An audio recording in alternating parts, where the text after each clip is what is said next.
Hello and welcome to a special episode of Thick Slices and Deep Cuts. Today's episode is the what I would call the best of 2020, the year in review. Basically, I will be ranking my top 10 albums of the year from 10 to 1. And then I have about 10 honorable mentions to go after that, and then probably about 10 or so other random things, live performances, EPs, things that I haven't had a chance to check out yet because they just came out at the end of the year. But so a lot to cover and not a ton of time, but pretty excited about 2020 for as far as the year went musically. Obviously, as far as the year went overall, it was a disaster, but musically this was probably better than an average year for sure. It was a pretty strong year. So, but yeah, I've got 10 albums I'll go through. We'll probably spend the first 20 minutes or so going through that, and then the final 10 or 12 minutes going through the honorable mentions and a few other things. And yes, that's a dollhouse behind me. I didn't have time to move it. It's quite big. It's almost 5 feet tall, so it'll be in the background for this episode, and if I do anything else this week. But one of these days, all this stuff will be out of the way, and we'll be back to a normal backdrop. But okay, let's just get right into it. Again, I've got 10 albums I'm going to rank and showcase. I will say that my top four. Once we get to my top four. Those four albums, to this day, but I mean, those four albums were the kinds of albums that just have blown me away. Like the kind of album you put on, you're like, man, this is awesome. Like you just listen to it over and over and over again. I love that. It happened 4 times this year. 4 times, so that's pretty cool. So when I get down to the number 4, 3, 2, 1, those are all albums of the year for sure. But here we go. So my number 10 pick for 2020. I don't know if you have seen in previous episodes, but I have a real affinity for the Cryo Chamber, the dark ambient label, and I really love dark ambient music. So I wanted to give a little love to some of these. To this one, this is God Body Disconnect with The Depths of Finality. This one is just good, dark, deep. It's really good meditative type music. It's just really hauntingly beautiful and dark and all those types of things. I love to listen to it really anytime I'm trying to relax or if you're trying to go to bed, but it's just really good. I forget his full name, Bruce. He's God Body Disconnect. He's out of, I believe, New Jersey. He used to play drums in a death metal band or a grindcore, but he switched over to making this kind of music. He does it so well. This is his 4th release since 2015 or 16. So he's, I love all of his work on the label. He's probably my 3rd favorite artist on the label. Anything he puts out, I check out. And this is as good as any of his previous releases. The song Dreaming Between the Trees, if you don't know where to start on this and you're not sure that dark ambient music is for you, try Dreaming Between the Trees. That is such an excellent song. So his 4th release, I forget which month this came out. I think it came out over the summer, but just an excellent, cool, hauntingly dark yet so so beautiful and like meditative and all those things. So it's just got a really cool vibe to it. But so there you go, my number 10 pick for 2020, God Body Disconnect with The Depths of Finality. Okay, my number 9 pick is my other pick from the label. So I wanted to give some love. This is the last pick from the ambient stuff, but to make the top 10. But at number 9, I have the collaboration between Mount Shrine and Alphazone.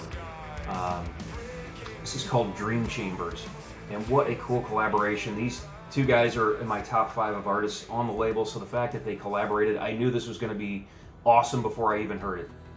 And it literally, I can't always tell who's doing what, but you can tell a lot of the signature sounds. Mount Shrine, he's from Rio de Janeiro, Brazil, but he just has these cool, this cool wash of a sound that's always going on. And Alphazone is from Tehran. He's from Iran, if you can believe that. So they collaborate. He likes to use a lot of old analog synths in like subtle ways, so you just get this cool, blend of sounds. I really dig this one. Much like the God Body Disconnect one, this is another great, I guess they're all dark. I wouldn't say they're dark in an evil way. They're just dark and deep, meditative and just very cool. The Realms of Madmen, again, if you're looking for one song, you're like, I don't know about that ambient stuff, it all sounds the same. I would just tell you to go check out the song The Realms of Madmen. It's probably the best one on here. I don't know, they're all good. That's the one that seems to kind of jump out a little bit. But man, what an awesome collaboration. Mount Shrine is probably my second favorite artist on the label, only to Kios. But Kios doesn't put out any CDs anymore, so. And Alphazone is probably my number 4 or 5 favorite artist on the label as well. So, just an awesome collaboration. I hope they, I hope they can get Godbody Disconnect to do something with one of these guys too, because I think his sounds would blend really well with all that. But there you go. At number 9, I forget what month this came out. I want to say June.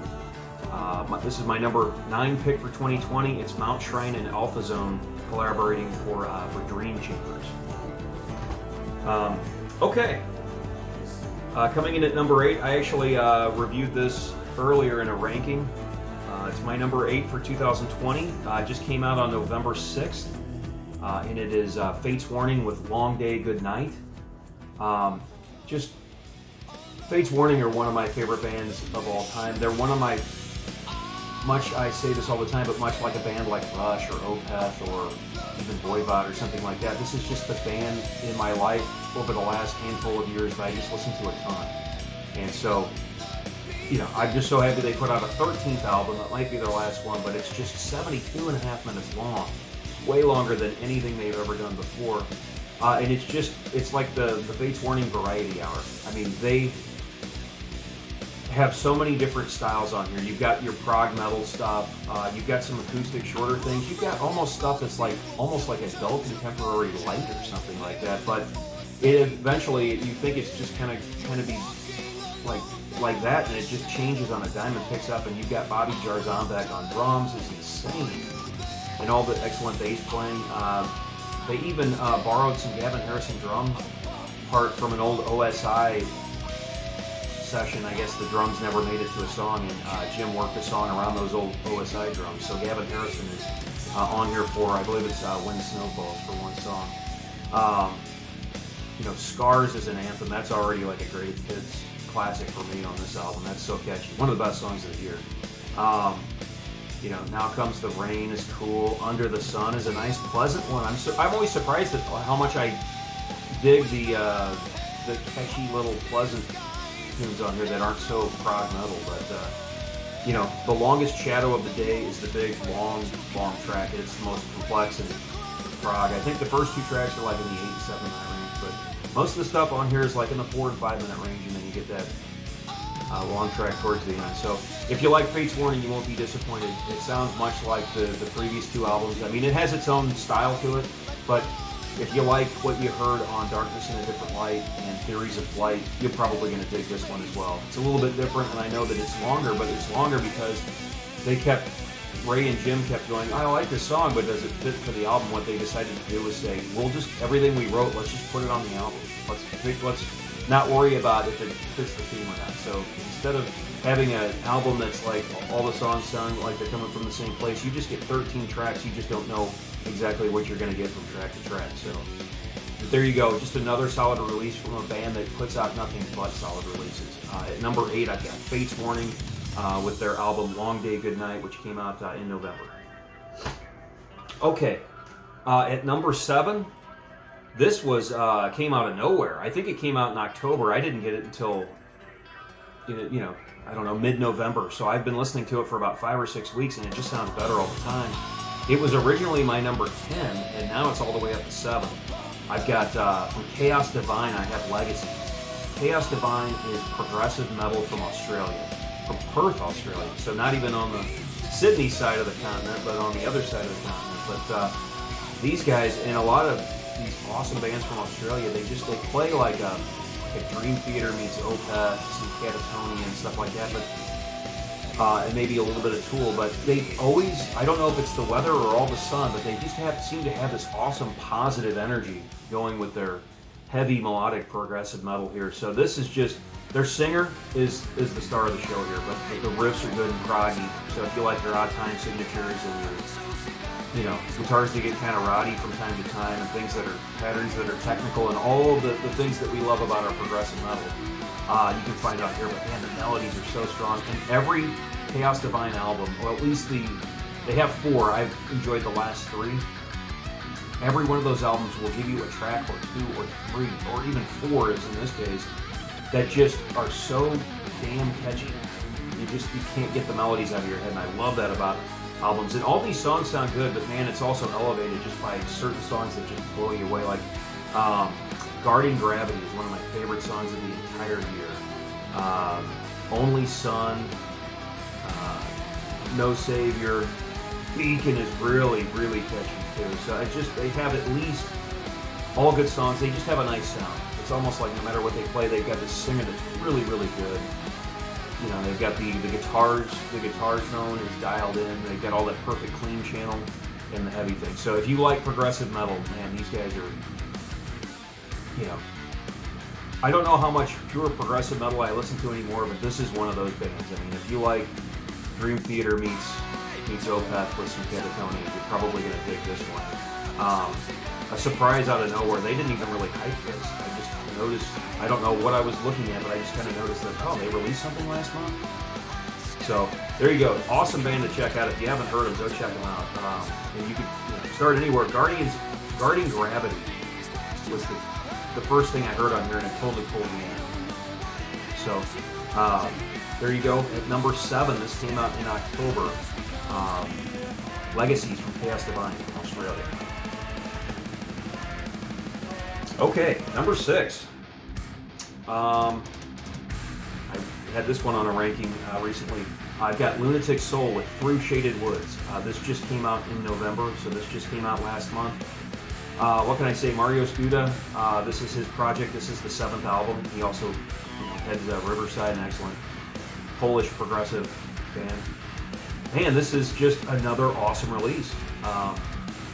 It's very folky, but it's still got this modern digital technology going on. It just blends this really nice folky sound with it. His acoustic playing on here is great. His use of digital electronics is great because it's not real in your face. It's just there to kind of enhance the folkiness of the album. The first track, I guess it's pronounced Navi. The Passage, the title track, Through Shaded Woods, Oblivion's cool. Summoning Dance, it might be the best thing on here. It's certainly the longest track on here. And if you get the edition I got, has a bonus disc with a couple of songs that I can see why they're on the other disc. They don't really fit at all with the theme of the folky stuff. But then they have a song called Transition 2, which is loosely based around the first song called Transition from the second album. And they bring back some of those cool themes, but this one goes on for 27 plus minutes. So that's pretty cool. And just another awesome, good music for the soul. I feel like just taking a vacation to a cabin in the woods and putting this on. It's just so good. So Through Shaded Woods, just another solid release by Mariusz Duda, the 7th Lunatic Soul album. But I have it at number 6. It just came out in November. So there you go. Number 6, Lunatic Soul, Through Shaded Woods. Whew, getting better. At number 5, I've got Haken with Virus. They had this whole theme about, they had this whole concept in this album done before the virus hit, so it was just purely coincidental that this happened to come out. I think it finally was released in June, maybe July. I know they kept pushing the date back. Sometime in the summer, this came out, June or July. I got it in July. Hell of an album. What is this? Is this their 5th album now, or their 6th? This might be their 6th album, actually. Man, this band has gotten heavier as time's gone on. A lot of bands start out heavy and get a little more mellowed out. This band is going the other way. They're getting more down-tuned. They're bringing in more and more gent into their sound, and I think it works totally. I think the song Prosthetic is, again, one of the best tracks of the year. That video, it's just awesome. It's just so technical and complex, but it's giving you hooks. It's basically giving you everything you want in progressive metal. You're like, yeah, I want it technical and complicated, and I want it super down-tuned and genty at times, and I want it to be virtuosic, And I also want it to be catchy, and I want a hook and a chorus and all that. Man, they give you that with Prosthetic, and they give you that with pretty much everything on here. I mean, I think there's a video for Invasion. Carousel's an awesome one. That goes all over the place, kind of like its name. Takes you everywhere. The Strain is good. Canary Yellow is an excellent one, a little more. Some of these are a little, they have, it's a pretty dynamic album. They've got some mellower tracks in between all of the, just the technical heaviness. The big thing here is Messiah Complex. I'm not sure how long it is. It's 20-something minutes, broken up into 5 pieces. But man, if you really want to see, a band really experimenting and pushing the technical envelope, Messiah Complex is for you. Totally. It ends with a quiet outro called Only Stars. But man, what a force of an album. Awesome album. I have it at 5, but man, this is just so impressive. I feel like Haken just is getting better. They're still ascending. I mean, I think a lot of people really dig the first 2 or 3 albums, or think they may have peaked on their 4th album, and I don't know. I think that they're still advancing their sound. They're still moving it forward. I can't wait to hear what they do next. The previous album, which is part of the storyline, had a red cover, and this one has a yellow. So much like King Crimson in the 80s, I hope that they have one more album in this vein and it has a blue cover. But there you go. Coming in at number 5, a hell of an album. Came out in the summer. I've got Haken with Virus. All right, my top 4. I think I told you that these 4 albums just blew me away. All of these I thought were going to be number 1 at some point. And I can't believe this was like a surprise for me that I love this album so much. Really was a shock to me. But coming in at number 4, I don't remember what month this came out. I want to say it came out in June as well. Maybe May. But number 4, I have The Absence of Presence by Kansas. Kansas, the 70s prog rock band that did Dust in the Wind and Carry On Wayward Son. They are back. Man, this album is awesome. The production is absolutely incredible.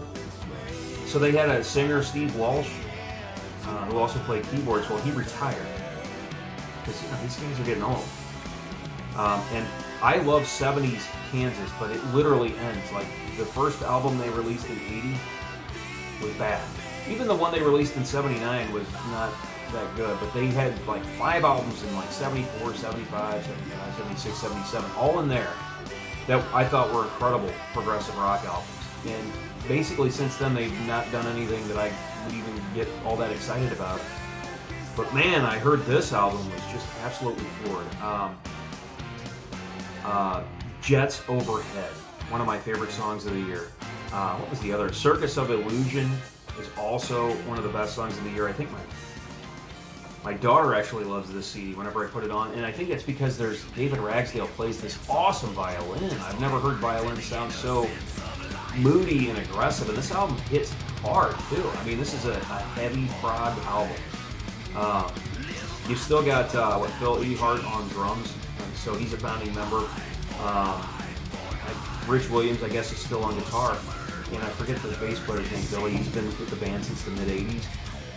And David Ragsdale's been there for a while, but man, David Ragsdale is all over this. It's my favorite violin performance of anything I've ever heard. But you've got new blood in here, so you got Ronnie Platt, the singer that sounds like Steve Walsh. He's been with the band, this is his 2nd album, but he sounds great. He's one of the best singers going. Like 58 years old, but he sounds great on here. And then the real keys here are, you've got Zach Risby, who's the 2nd guitar player now, and also the producer and the songwriter, and he basically was trained to write songs more in the vein of the 70s stuff, and he figured out what keys worked best with Ronnie Platt's vocals. So he was writing in the style of Kansas, but in keys that worked for the vocalists the best. So just everybody sounds good. They're all, And Tom Brislin, that's the other guy. He's the other guy that writes some of the songs too. He's the new keyboard player. I know him from when he played live on, what was it, Yes, Symphonic Live.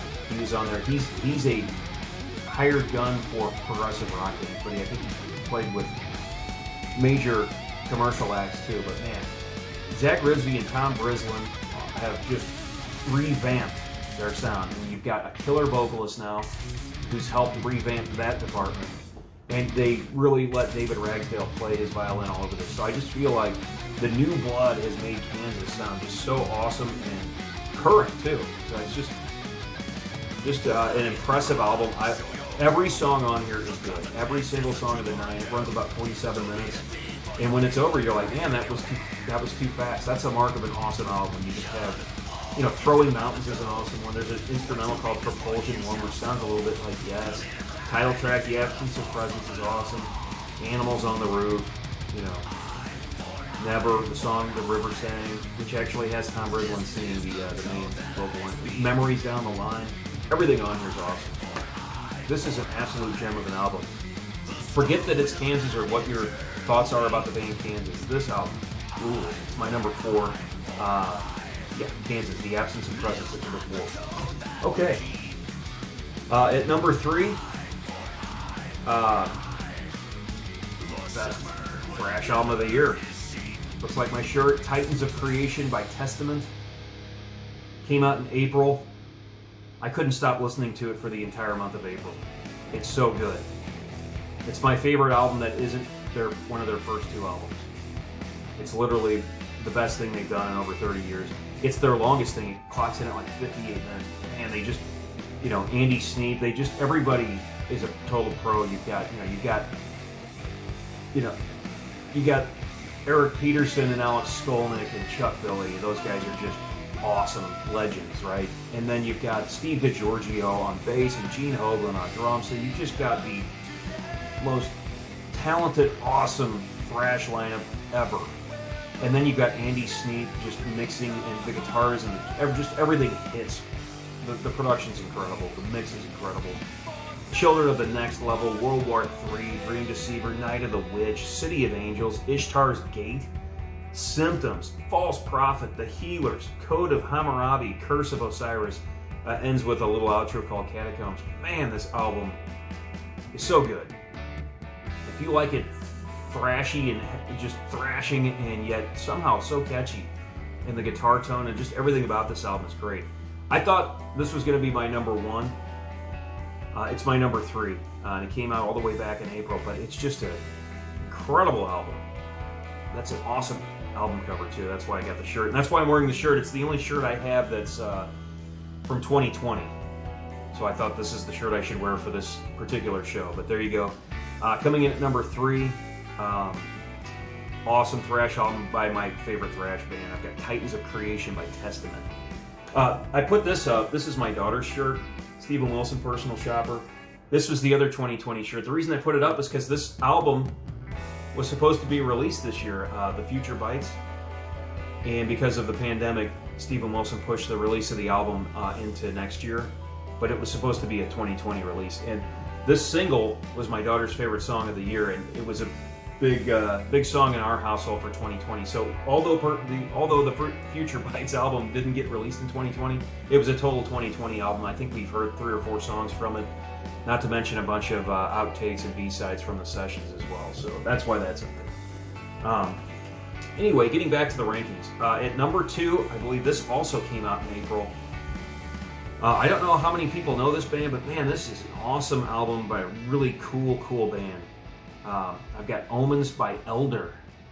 They're from the Northeast New England, either Rhode Island or Massachusetts, although like half the guys and some of the members are from Germany now. But Omens, this is just a band that used to be really sludgy and heavy, and they still are in ways, but they just have channeled this retro 70s type tone.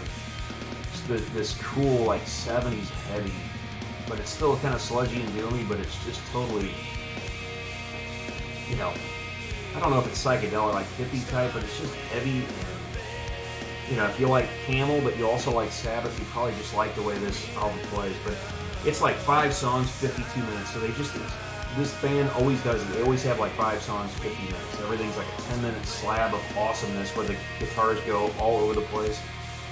And they always, every song, always has at least one breakdown where it's just like ear candy kind of, where they're playing heavy and then they just take their foot off the gas and they put in some like atmospheric keyboards and they just drift for a while, and that they're just the best band doing that. And that's why whenever they release anything now, it's like an auto purchase. It's just whatever. Elder just seems to be getting better and better and better. And this album absolutely blows me away. I guess the best song might be the title track, Omens, although the first thing I heard and the song they were pushing was Embers. In Procession and Halcyon. Man, this is just an excellent album. If you like, you know, just the band that started out heavy, sludgy, doomy, really heavy, and they just kind of evolved and matured into this like 70s kind of thing as well. Man, they're just... They have it going on. So that's my number 2 pick. I've got Omens by Elder. This came out in April. And so my number 1 pick, I've seen a lot of my first 9, well, maybe not the ambient stuff, but I've seen a lot of my picks on other people's lists, but I haven't seen this pick on anybody's list. And this came out, I think, on February 27th, so way back. The band was actually touring for this before they had to stop abruptly, but my number 1 pick for 2020 is Fluid Existential Inversions by Intronaut. Man, such a complex, advanced, one-of-a-kind, so original album. They lost their drummer, Danny Walker, and I thought, man, they're screwed, because I loved previous Intronaut, mainly for the complex rhythms, and it starts with the drummer, right? And on here, they get Alex Rudinger to do the drums. I've never heard somebody play such complex and complicated music with such ease. It's just, the rhythms are, I mean, I hate to make the Meshuggah comparison, but there are a lot of times where it's not really Meshuggah, it's just like this advanced, progressive, dense, layered sound. It's just so impressive, and it's just all layered. And they just do things that are ambient, things that are harsh and brutal, just things that are just totally cool and proggy. They do it all. But my favorite song on here, and you know, it might be my favorite song of the year, The Cull, starts off just brutal and ugly and in a weird time signature, so think Meshuggah.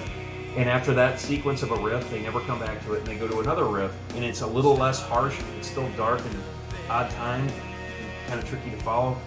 And then they don't repeat a riff ever until the end, and it just keeps getting like, goes from harsh and gets all the way to the middle and the end, where it just becomes like all lush and melodic and atmospheric. So the song goes from completely harsh and brutal and just turns into this awesome, ultra melodic song. One of my favorites, Cubensis. If you watch the video for that, oh my lord, that's a bizarre video. It tells a story, but it's a bizarre video. Cubensis. Speaking of Orbs, that's the name of a song. I think they have a video for that too. Tripolar is weird. It's got a whole jazz thing in the middle.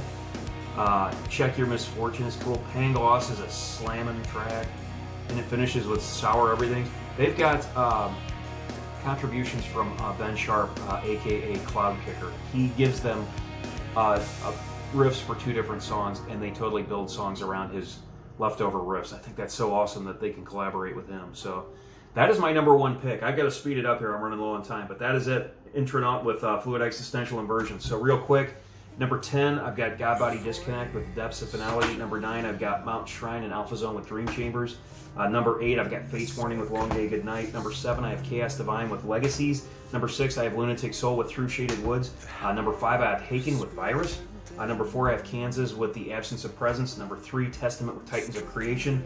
Number 2, Elder with Omens. And number 1, I have Intronaut with Fluid Existential Inversions. My honorable mentions, I got 5 ambient ones here. So Mount Shrine with Shortwave Ruins came out in March. Lesa Listvi, unheard of, they're cool. They're out of Moscow. Dead Melodies with The Master Plan, so dark, so dark. And Alphazone with Dystopian Gate. A Profound Void is an awesome track off here. And then also a collaboration, Dead Melodies with Zen Jungle. And they do Anthropocene. It's a pretty cool album. It's got like saxophones and different instruments kind of minimally in there just to add to everything. Also, these albums were good. I just, when I did my ranking, I can't believe these fell just outside of the top 10. The Glass Hammer, just great American prog. If you just like prog rock to be prog rock, man, this is cool. This is a little bit heavier too and proggier, so The Dreaming City, excellent release. Catatonia, City Burials. Usually Catatonia would be in my top 10, and the song Lacquer is one of the best of the year too. It's a cool album. It sounds a lot like the other Catatonia albums. It's cool. It didn't quite make my top 10, but I'm giving it some love right here. Here's a band, Airbag, with A Day at the Beach. They got teddy bears buried upside down in the sand. They're from Norway. If you like they just dial in the Pink Floyd thing all the way. Like, if you like Wish You Were Here with a little bit of like Porcupine Tree, these guys are cool. I dig them. Nobody knows about them, but check Airbag out. Goofy name. This was in a lot of people's top 10. Just missed mine. Enslaved with Utgard.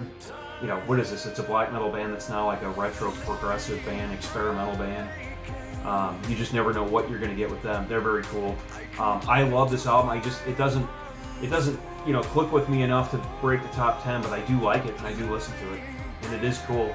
I think I like their previous album even more than this one, but most people seem to think that this is better than me. So I saw this in a lot of top 10s. And then also the Ocean, or the Ocean Collective. They're from Germany with this is called Phanerozoic 2, Mesozoic, Cenozoic. This is cool. This is like just heavy post-metal type stuff. Heavy, sludgy, proggy post-metal. Just good stuff here too. Jurassic, Cretaceous. And I like this whole fold-out with the planets there. So those were the honorable mentions. What else? Mastodon had this compilation of like odds and ends. Riverside had this live video.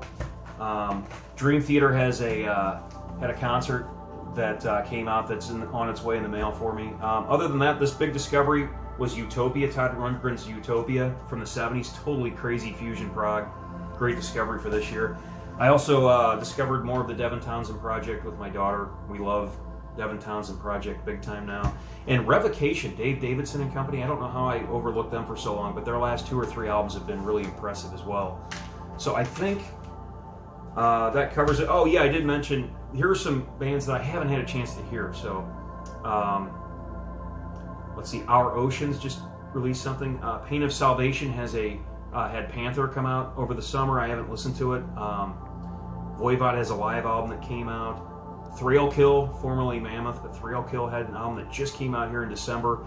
Glasshammer has another album, digital release called A Matter of Time that just came out, where they re-record old songs from the 90s. I think I mentioned Stephen Wilson's The Future Bites, technically not released this year, but we've heard probably half of the actual album and a bunch of outtakes from it as well. So I think that covers the year in 2020. Like I said, I think it was a pretty strong year. It was above average for sure. Like I said, just to give love for these top 4, the Kansas album, Testament, Elder, and Intronaut were really albums that blew me away. This one blew me away too. Lunatic Soul is pretty strong as well. But so there you have it. And as far as supporting anything local, the Record Exchange in South City, or St. Louis Hills anyway, if you can, go check them out. So that'll do it. That is going to wrap up the year in review, the best of 2020. So thanks for watching, and I will see you next time.